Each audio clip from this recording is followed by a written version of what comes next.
commence à être tard. J'ai essayé de négocier avec Mohamed pour vous dire on va peut-être pas le faire celui-là, mais Mohamed est dur en affaires. Il a dit non, non, on va jusqu'au bout. Donc je vais essayer d'être efficace à cette heure qui commence à être tardive.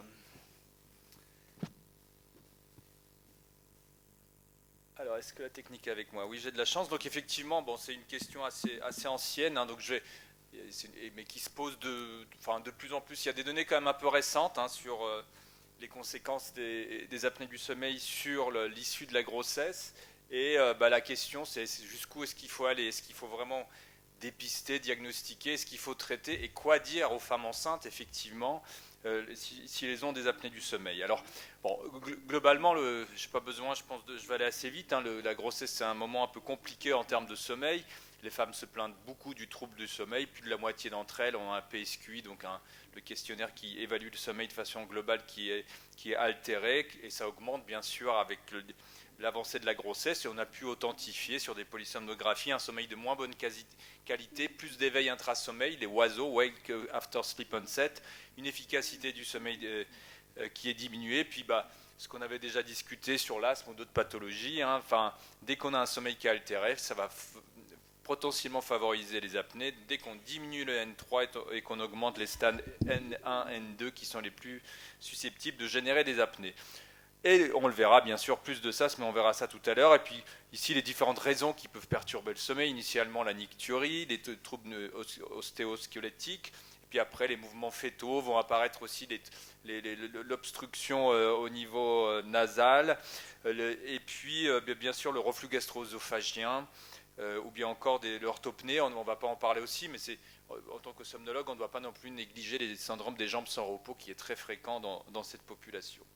Alors pourquoi plus d'apnée chez les femmes enceintes? Vous voyez ici un résumé un petit peu des causes qu'on reconnaît aux apnées. Vous savez que ça peut être un problème de réactivité des muscles pharyngés. Alors en quoi la grossesse peut affecter la force des muscles pharyngés?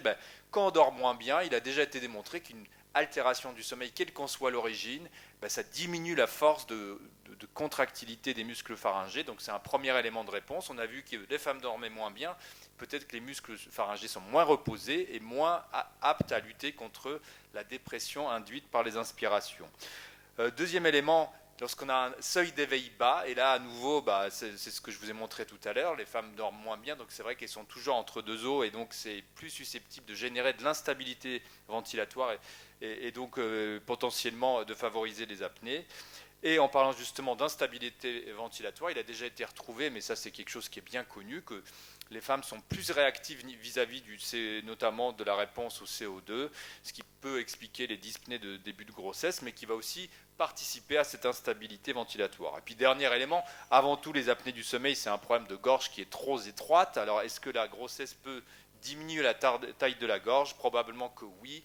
L'imprégnation hormonale qui l'accompagne va s'accompagner d'une vasodilatation et donc d'une sorte d'œdème pharyngé. La diminution de la CRF, on en a déjà parlé à plusieurs reprises, dès qu'on a une diminution du volume pulmonaire, moins de traction trachéale et potentiellement donc plus d'œdème des membres inférieurs. Et vous avez peut-être déjà vu ces études qui montrent qu'effectivement, lorsqu'on accumule des œdèmes au niveau des membres inférieurs le jour, qu'est-ce qui va se passer lorsqu'on se couche? Tout ça va remonter un peu plus haut et ça va venir participer à l'obstruction qu'on va voir au niveau des voies aériennes supérieures. Alors est-ce que c'est vrai? Effectivement, il y a eu des études qui ont suivi par des polysomnographies successives des femmes qui étaient donc nullipares et qui n'avaient pas encore de PPC au moment de l'entrée dans la grossesse. Et puis donc on a vu apparaître qu'effectivement en début de grossesse, on a plutôt dans la grossesse en particulier, on s'intéresse à des niveaux d'IH relativement, c'est des femmes jeunes et à des niveaux d'IH, vous voyez, assez faibles. On considère déjà, on parle déjà d'événements entre 0 et 5, mais c'est surtout ici bien sûr qu'il faut regarder. Ça va augmenter, en gros, ça va augmenter avec l'évolution de la grossesse pour finir avec des prévalences qui sont très discutées, je dirais. Alors vraiment, on a des chiffres, vous voyez, quand on sépare les études européennes des études américaines, il y a un gros écart. Est-ce que 5% des grossesses en Europe et 20%, là, je sais qu'on a un écart de BMI, mais quand même, pas du simple au quadruple, ça paraît beaucoup, mais enfin, en tout cas, il y a voilà, entre 5 et 20% des patientes qui vont développer un SAS, on va dire, significatif, qui va être souvent pour des IH assez bas. Et puis si on regarde en fonction du trimestre, plus le trimestre avance, plus effectivement cette prévalence va augmenter. Quels sont les facteurs de risque de présenter un SAS en cours de grossesse? Finalement, des choses assez standards. L'âge maternel, c'est comme pour le SAS classique, le BMI, rien de nouveau là-dessus non plus.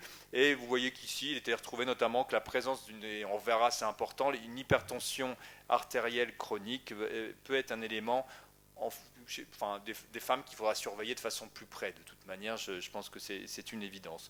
Et pourquoi? Parce qu'effectivement, il y a quand même pas mal d'études observationnelles, hein, on parlera du traitement à la fin, mais qui montrent qu'effectivement, il y a des conséquences potentiellement sur l'évolution de la grossesse, plus de risques de prééclampsie, plus de risques d'hypertension artérielle gravidique ou de diabète, et donc y compris après ajustement sur les principaux facteurs de risque que l'on connaît.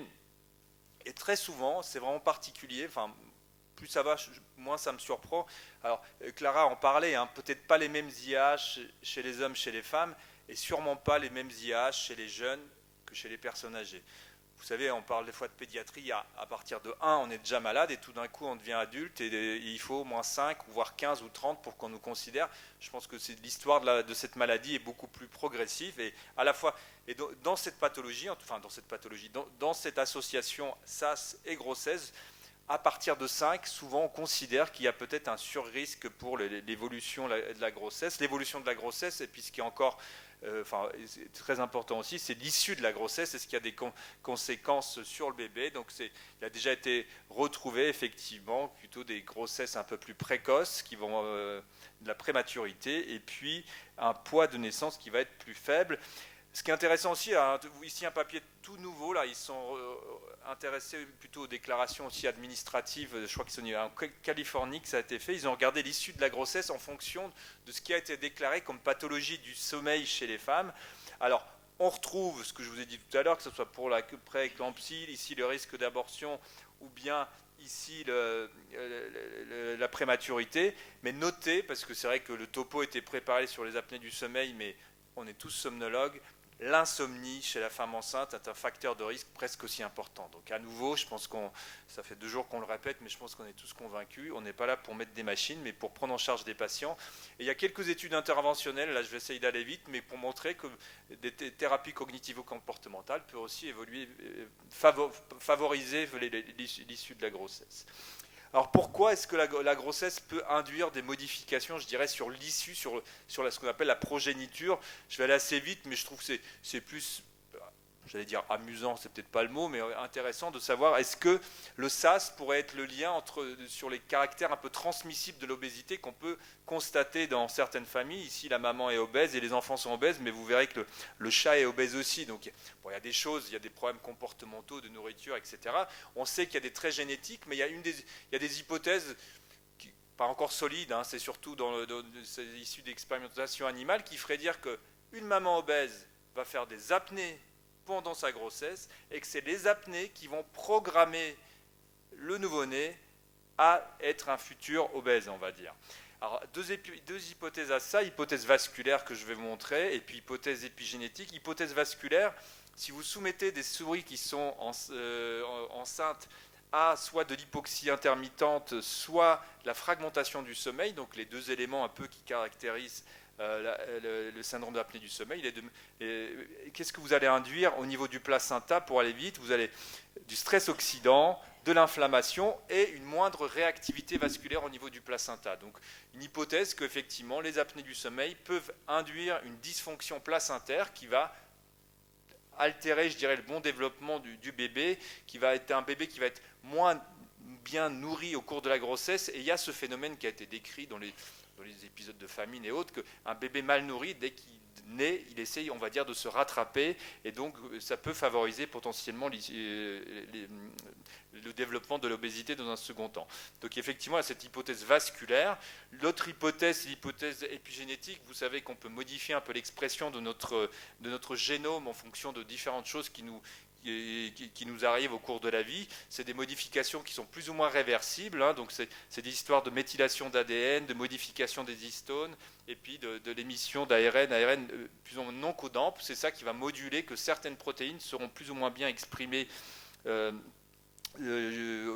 face à différents stimuli. Et donc ça a été fait aussi sur des souris. On a soumis aussi des souris à cette fois-ci à de la fragmentation du sommeil principalement. Il a pu être retrouvé qu'effectivement les nouveau-nés, je dirais, de ces souris avaient tendance effectivement à prendre plus de poids et à développer plus facilement une insulinorésistance. Et tout ça était en rapport avec des modifications effectivement épigénétiques. Donc voilà, bon, ça reste de l'expérimentation animale. Il ne faut pas en tirer des conclusions non plus trop définitives, mais je trouve ça assez intéressant de l'évoquer. Alors surtout, ce qui nous intéresse surtout, je pense qu'on est assez convaincu que ça peut être un facteur de risque pour les grossesses, mais surtout, comme souvent, est-ce que notre PPC va y changer quelque chose, hein? Vous avez vu les difficultés qu'on a à avoir des conclusions un peu fermes dans le domaine cardiovasculaire. Je ne vais pas vous faire durer le suspense. Dans le domaine de la grossesse, on est un peu devant exactement la même problématique. Il y a déjà 3 randomisés à ma connaissance qui se sont intéressés au problème. Première interventionnelle qui s'est intéressée plus spécifiquement au développement du diabète gestationnel. Donc ont été inclus exclusivement des patientes qui étaient diabétiques en cours de grossesse et avec un IH, comme je vous l'ai déjà dit, souvent assez bas, supérieur à 5, et puis une intervention de PPC autopilotée sur une durée très courte, hein, et puis donc avec un critère de jugement, glycémie à jeun, et puis test de tolérance au repas mixte. Et donc, vous voyez, bon, dans cette étude, encore une observance, vous verrez que dans d'autres, c'est encore plus catastrophique, mais chez la femme enceinte, voilà, c'est une des difficultés, c'est obtenir encore plus que chez les sujets adultes non enceintes, c'est d'obtenir une observance correcte, mais en tout cas, en intention de traiter, une première étude strictement négative qui n'encourage pas forcément à surtraiter ces patientes.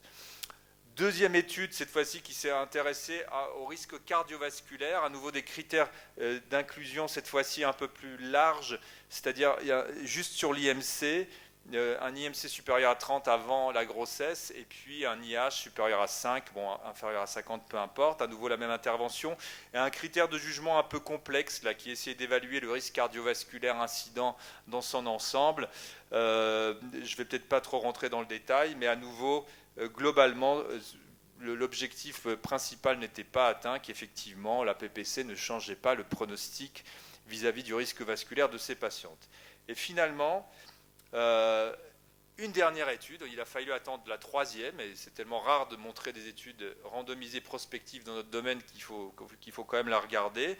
À nouveau, critère d'inclusion IH supérieur à 5, et vous voyez un des éléments parmi ceux-là. Donc c'est déjà des grossesses compliquées qui ont été incluses. C'est sûr qu'on ne va pas chercher ça, c'est toutes les femmes enceintes, mais HTA, obésité, antécédent de prééclampsie ou de diabète gestationnel ou de diabète tout court. Et puis un critère de jugement principal, la pression artérielle et l'incidence de la prééclampsie. Alors je pense que vous ne voyez strictement rien sur ce schéma, et c'est un peu dommage parce que ça résume pas mal la difficulté qu'on a dans cette population.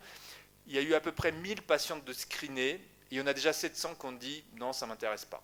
Voilà, c'est le flowchart des fois qu'on va regarder dans le détail.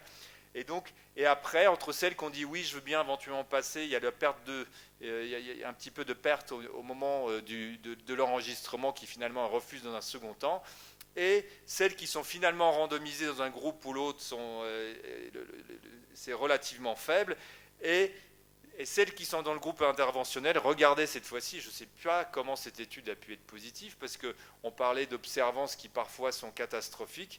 Ici, vous voyez une moyenne d'utilisation à 2,5 heures, et une médiane à 1,7. Donc c'est vrai qu'on ne sait pas très bien comment ça pourrait influencer le pronostic des patientes, mais néanmoins. Donc moi, je me suis amusé à regarder là, si on considère les 32% des patientes qui étaient dans le groupe traitement, qui avait une observance supérieure à 4 heures, finalement, elle représente 4% des 1000 initiaux qu'on aurait voulu screener, tester et traiter. Donc vous voyez, il y a énormément de pertes, je dirais, à tous les étages. je voulais montrer dans les critères d'inclusion, c'est déjà des grossesses compliquées, donc un moment qui doit être merveilleux, on est déjà soumis à des différents tests de tolérance au glucose, on vous surveille la tension, on vous fait des prises de sang sur prise de sang, et puis nous, pneumologues ou pneumosomnologues, on arrive en plus avec des enregistrements et une machine qui, on en a déjà un peu parlé, c'est quand même pas comme ça qu'on imagine sa grossesse parfaite avec une PPC sur le bout du nez. Et donc, néanmoins, malgré ces limites importantes, pour une fois, c'était positif sur les différents critères, à la fois sur la pré-éclampsie, sur l'hypertension. Donc on a quand même l'impression que les études épidémiologiques, cette fois-ci, et les études interventionnelles, enfin pour la première fois, cette étude interventionnelle qui est un peu positive, finalement, pour une étude randomisée, elle a été publiée dans un papier qui n'est pas si... Voilà, je pense qu'il y a quand même cette faiblesse de la perte au fil du temps, et puis la difficulté de mettre en place... Alors, je voulais faire un petit aparté, parce que je suis tout à fait d'accord, notamment avec la notion de test thérapeutique dont parlait le docteur Baron avant. Effectivement, on peut proposer un traitement par PPC, mais il faut savoir l'arrêter aussi, ce traitement, lorsqu'il ne fonctionne pas. Là, ça n'a rien à voir avec la grossesse. Je pense que Kébir, qui est là, connaît bien. C'est lui qui était premier auteur et qui a regardé sur la cohorte des Pays de la Loire. Ça fait partie effectivement des études qui ont été citées en tant qu'observationnelles. Quel était l'impact de la PPC sur le pronostic cardiovasculaire? Alors je crois que c'est en supplémental data, ça, non? Ce qui est un peu dommage. Hein. Je pense que parce que c'est vraiment un message qui est extrêmement important et qu'il faut retenir pour la grossesse comme en dehors de la grossesse.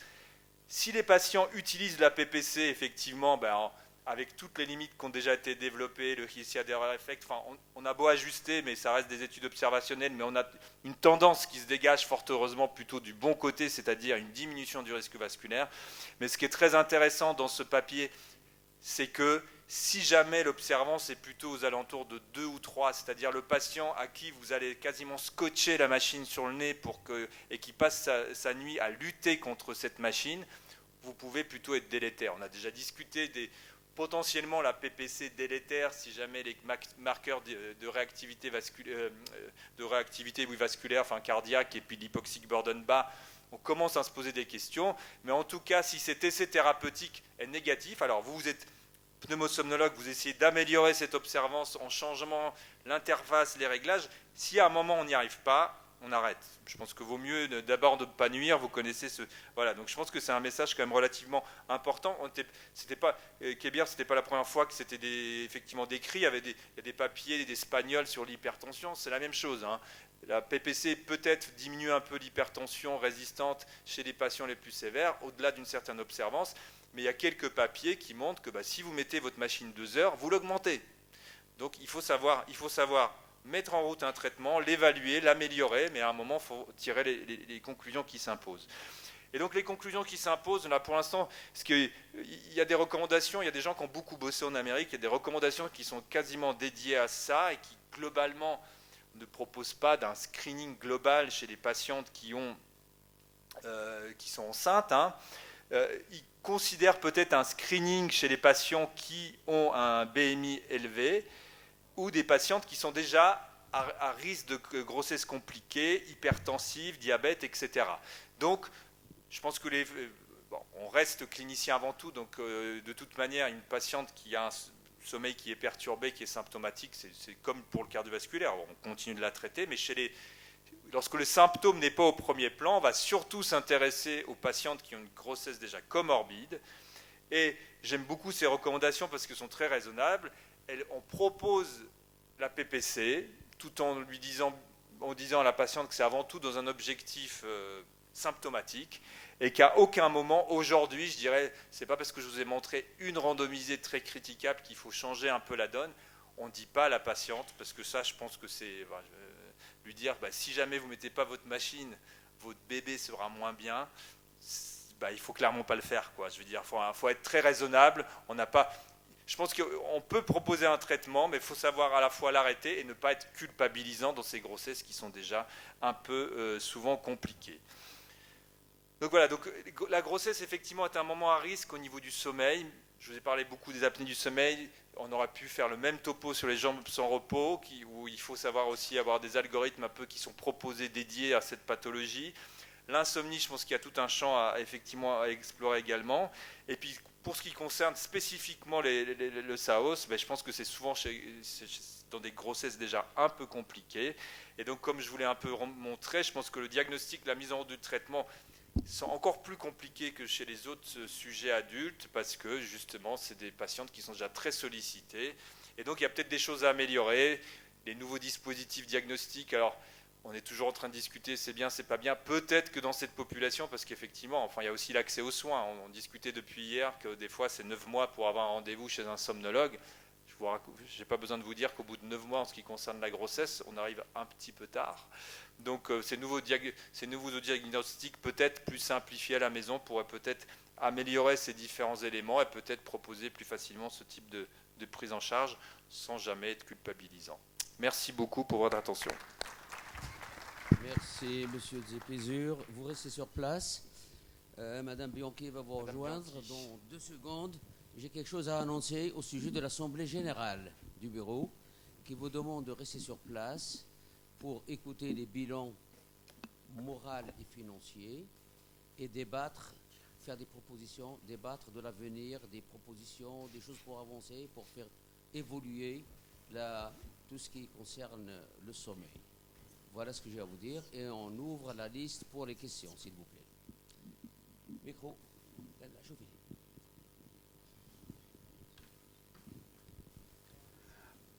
C'est une question pour Wojtek. Est-ce qu'on a une idée sur la prévalence du SAS chez la femme enceinte en France?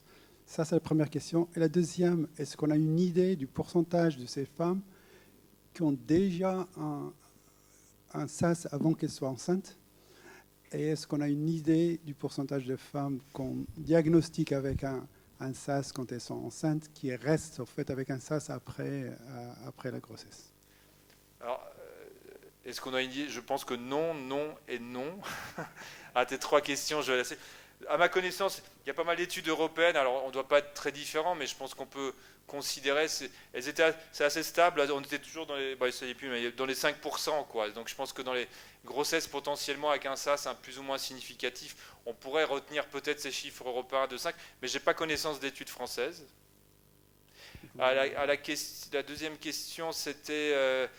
Après, et combien sont véritablement adressés? Moi, très peu, je pense. Enfin, moi, là, j'ai pas d'études cette fois-ci à vous montrer, mais c'est peut-être, on pourrait faire un partage d'expérience. Mais moi, depuis 15-20 ans que je fais du sommeil, les problématiques de mise en route un peu rapide de PPC pour les femmes enceintes, pour l'instant, la communication avec les obstétriciens n'est pas non plus peut-être bien établie, et c'est très rare en fait. Je pense que c'est ça c'est ce que je disais, ils sont tellement à risque par ailleurs et tellement surmédicalisés que pour l'instant. Et voilà, et tant qu'on n'a peut-être pas plus de biscuits, je ne sais pas jusqu'où il faut aller voir ces obstétriciens en disant attention, il faut toutes nous les adresser parce que sinon il va se passer des. Voilà, on n'a pas encore un discours qui peut être suffisamment clair, je pense. Mais moi, j'ai pas une grande expérience, donc je pense qu'il n'y en a pas beaucoup qui sont enregistrés et traités et qui tolèrent la PPC. Mais c'est juste de l'expérience, c'est pas de la science là. Je ne sais pas si vous voulez dire, sûrement chacun, enfin on pourra en parler longtemps parce que vous êtes sûrement des expériences différentes. Mais... Oui, s'il vous plaît, je voulais juste continuer sur le même ordre d'idée. Effectivement, sur le plan pratique, on ne pense jamais à enregistrer des femmes enceintes. Ça ne vient même pas à l'idée de le faire. Parce qu'une femme enceinte, ça peut toujours attendre 9 mois pour qu'on fasse, si jamais on pense vraiment à un problème de SAS. Oui. Non, mais je pense que ce qui serait plus intelligent, je pense que même, alors je ne sais pas, hein, j'extrapole un peu, mais je me demande si on ne considère pas une femme qui est fatiguée et qui dort mal, alors qu'elle est enceinte, c'est normal, elle est enceinte, on va attendre que la grossesse se termine et puis ça ira mieux. Et si on veut s'améliorer, c'est, je pense, une prise en charge plus... Effectivement, sur l'insomnie, je ne vous ai pas montré, mais la TCC dans la grossesse, ça marche quand même, ça marche assez bien. Les syndromes des jambes sans repos, on peut faire des choses. Le reflux gastro-œsophagien, je pense que les obstétriciens, les médecins généralistes, quand même, ils pensent aussi. Mais il y a plein de choses qu'on peut faire. Et je pense que je vous l'ai montré aussi, c'est pas que le SAS qui est un facteur de risque. Si on améliorait ces autres paramètres, peut-être qu'on aurait aussi un impact plus global sur la grossesse. Mais c'est vrai qu'aujourd'hui, je pense qu'on n'a pas assez de biscuits pour dire à nos obstétriciens, attention, il faut nous adresser toutes les femmes qui sont un peu à risque, parce que sinon, les bébés, il va être trop petit, trop gros, etc. Enfin bon, pas Professeur comme on Hammi, veut, quoi. vous avez le micro. Prenez le micro,